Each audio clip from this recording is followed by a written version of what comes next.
Welcome to Coaching Deep Dives, presented by the Global Coach Collective. This is where evidence-based research meets practical application. Each episode transforms scholarly articles into dynamic discussions, examining the intersection of psychodynamic theory, organizational behavior, and practical coaching applications. Whether you're a certified coach, business leader, or curious learner, you'll discover how evidence-based coaching approaches can enhance performance and drive transformation. From exploring the psychodynamics of resilience to understanding culture-centric coaching models, this podcast bridges theoretical frameworks with real-world implementation. Today's episode dives into a fascinating framework called the Dimensional Intelligence Matrix. I'm excited to explore this multifaceted approach to leadership intelligence with you. Indeed, it's a compelling topic that challenges our traditional understanding of intelligence and leadership effectiveness. What strikes me immediately about this framework is how it moves beyond the outdated notion that intelligence is a singular quality. Exactly. For too long, we've operated under the flawed assumption that intelligence can be reduced to a single metric or capability. Dr. Tammy Moser makes this point eloquently in the article when she explains that exceptional leaders don't simply score highest on any single intelligence dimension. They possess what she calls a complementary intelligence portfolio that creates synergistic capability. That's such a powerful reframing. Instead of asking, how intelligent is this leader? We should be asking, in which dimensions does this leader's intelligence express itself, and how do these dimensions interact? What fascinates me about the dimensional intelligence matrix is how comprehensive it is. 7 distinct but interconnected intelligence dimensions that work together to create leadership excellence. Let's break down these dimensions for our listeners. The first is analytical intelligence, what we might traditionally associate with IQ. This encompasses logical reasoning, quantitative analysis, pattern recognition, and critical evaluation. It's the foundation for evidence-based decision-making and strategic planning. But as Dr. Williams points out in the article, some of the most analytically brilliant leaders sabotage their own success by failing to recognize that logical correctness alone rarely drives successful change. That's such an important insight. I've certainly coached leaders who were technical geniuses but couldn't understand why their flawlessly logical plans repeatedly failed during implementation. The article gives a great example of a CFO named James Chen, who exemplifies high analytical intelligence. He describes how he instinctively sees business challenges as systems of interconnected variables and creates mental models to identify optimal solutions. But without complementary dimensions, this strength can become a limitation. Absolutely.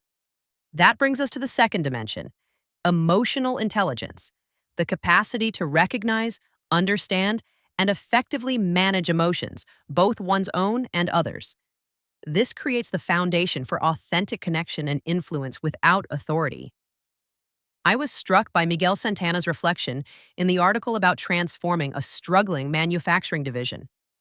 He noted that technical expertise and analytical rigor were necessary but insufficient.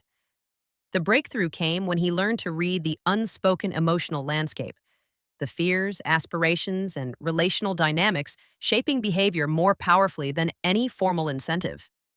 That resonates with my coaching experience completely. And Dr. Williams makes another crucial point about emotional intelligence. It provides essential data about human dynamics, but this data requires integration with other intelligence dimensions to create comprehensive leadership effectiveness.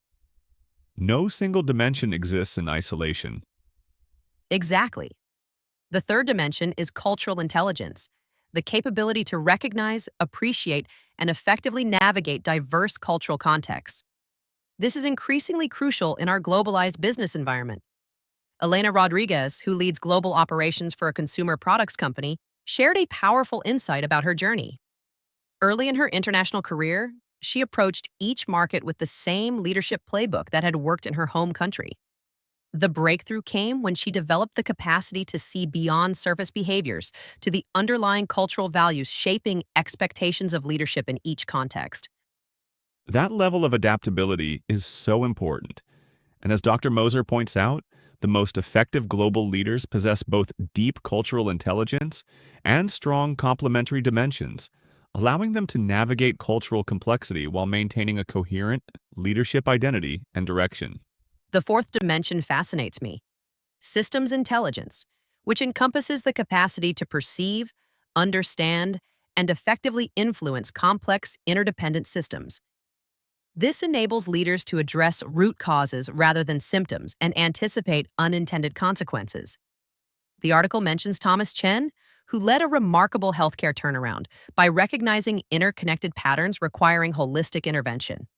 Rather than addressing the most visible problems directly, he focused on restructuring the underlying systems generating those symptoms. That's such a powerful shift in perspective. But again, Doctor, Williams emphasizes that systems intelligence requires complementary dimensions to translate this perspective into focused, implementable leadership action. Each dimension has its strengths and potential blind spots when used in isolation. The fifth dimension explores moral reasoning through ethical intelligence, the capacity for sophisticated moral reasoning, value alignment, and principled decision making in complex situations. I found Sarah Johnson's reflection particularly insightful. She guided her organization through a challenging ethical crisis and noted that the situation had no clear right answer from a purely analytical perspective. What made the difference was having a structured approach to ethical reasoning that allowed them to evaluate complex trade offs consistently with core values rather than making expedient decisions. And Dr. Moser makes the important point that ethical intelligence establishes crucial boundaries and direction, but requires integration with other intelligence dimensions to translate moral clarity into effective leadership action. We're seeing this recurring theme of integration across all dimensions. That brings us to the sixth dimension, somatic intelligence, which might be less familiar to some of our listeners. This encompasses the capacity to access and utilize information from the body's neural networks, including intuition, presence, and embodied wisdom. Michael Okonkwo, known for exceptional crisis leadership, attributed much of his effectiveness to somatic intelligence. In critical situations where analytical processes are too slow, he learned to trust the wisdom emerging from his body's integrated processing. Accessing pattern recognition happening below conscious awareness, informed by years of experience, encoded in neural networks throughout his body. That's fascinating. And Dr. Williams notes that somatic intelligence offers access to processing power beyond conscious analysis, but requires integration with analytical and systems intelligence to verify intuitive insights and translate them into communicable leadership direction. Again, we see the importance of dimensions working together. The final dimension is creative intelligence, the capacity to generate novel possibilities, make unexpected connections, and envision alternative futures. Elena Diaz, who led a remarkable product innovation initiative, reflected that where traditional market analysis showed incremental improvement paths, creative intelligence allowed her team to reimagine the fundamental customer experience. This wasn't about abandoning analytical rigor, but complementing it with the capacity to envision possibilities beyond historical patterns.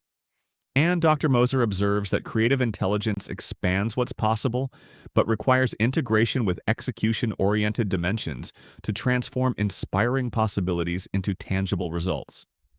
This brings us to what I think is the most powerful insight of the entire framework, what the article calls the integration imperative. Yes, Dr. Williams explains that the dimensional intelligence differences between good and great leaders aren't primarily about strength in individual dimensions. They're about how effectively leaders integrate across dimensions, using each intelligence type at the right moment while allowing dimensions to complement and enhance each other. The article identifies 3 patterns of integration that I find particularly compelling. Let's explore those. The first is complementary enhancement, where leaders consciously develop complementary dimensions to create capabilities greater than the sum of individual intelligences. The example given is how the integration of analytical and emotional intelligence enables leaders to make decisions that are both logically sound and emotionally resonant. Then there's compensatory balancing, where effective leaders develop systems to compensate for dimensional limitations, either through personal development or team composition. Rather than attempting to excel equally in all dimensions, they ensure all perspectives are represented in their decision processes. I've seen this work brilliantly in leadership teams, where different members bring complementary dimensional strengths to the table. And perhaps most importantly, there's contextual shifting, what the article calls dimensional agility. This is the ability to consciously shift between intelligence dimensions based on situational demands. An executive who led a successful organizational turnaround reflected that different phases required emphasis on different intelligence dimensions. Analytical intelligence for initial assessment, creative and systems intelligence for direction setting, and emotional and cultural intelligence for implementation. That dimensional agility is what separates truly exceptional leaders from those who are merely competent in their primary dimensional strengths. What I appreciate about this framework is that it doesn't suggest we all need to become equally proficient in all 7 dimensions. That would be overwhelming and probably impossible. Instead, it's about strategic development of dimensions that complement existing strengths, address specific limitations, and match the particular demands of our leadership contexts. Exactly. The development pathway outlined in the article begins with dimensional intelligence assessment, gaining accurate self-awareness of your current dimensional intelligence profile. This goes beyond self-reporting to include situational judgment scenarios, 360-degree feedback, cognitive assessment components, and behavioral pattern analysis. That comprehensive assessment approach reminds me of the case study about James Martinez, the CTO with exceptional analytical and systems intelligence, but underdeveloped emotional and cultural dimensions. His limitations were creating specific leadership challenges, presentations that were technically flawless but failed to inspire, change initiatives that made perfect logical sense but faced emotional resistance, and global team interactions hampered by cultural misunderstandings. His development journey is so instructive. Working with a coach specializing in dimensional intelligence, he focused on 3 priorities: enhancing emotional intelligence through structured development practices, expanding cultural intelligence to address limitations in navigating cultural differences, and most importantly, integration practice, developing ways to integrate his existing analytical strengths with emerging emotional and cultural capabilities. The results were remarkable. Team engagement scores increased by 42%, implementation effectiveness of technical initiatives improved by 57%, cross-cultural team productivity enhanced by 38%, and leadership effectiveness ratings from peers rose by 45%. But beyond these metrics, James experienced a qualitative shift in his leadership identity and impact. He didn't abandon his analytical strengths, but learned to complement them with emotional and cultural intelligence that transformed how these strengths created value. That's the power of dimensional integration. As Dr. Moser observes in the conclusion, the most exciting aspect of dimensional intelligence development is its personalization. We're not trying to create identical leaders, but rather helping each leader develop the unique dimensional integration that maximizes their particular leadership contribution. This framework transforms how we understand and develop leadership capability. Rather than seeking a universal intelligence ideal, it recognizes the unique dimensional patterns that create distinctive leadership strengths while addressing the integration requirements for comprehensive effectiveness. The journey toward dimensional intelligence mastery isn't about perfection in every dimension, but rather strategic development and integration that enhances your unique leadership contribution. This has been such an enlightening conversation. I think many of our listeners will be reflecting on their own dimensional intelligence profiles. Which dimensions seem most naturally developed in their leadership, where dimensional limitations might be creating constraints, and how effectively they integrate across dimensions in complex situations? Absolutely. And for organizations, this framework offers a more sophisticated approach than traditional development models. By understanding the dimensional profiles of their leadership teams, organizations can create complementary capabilities, address collective blind spots, and develop more comprehensive leadership effectiveness. Dr. Williams and Dr. Moser have provided a powerful lens through which to understand the multidimensional nature of leadership intelligence. Before we close, remember to visit globalcoachcooperative.com, where you'll find the full article discussed in today's episode, additional resources on performance psychology, our complete library of coaching research and practice guides. Thank you for joining us for another episode of Coaching Deep Dives, where we transform coaching scholarship into actionable insights.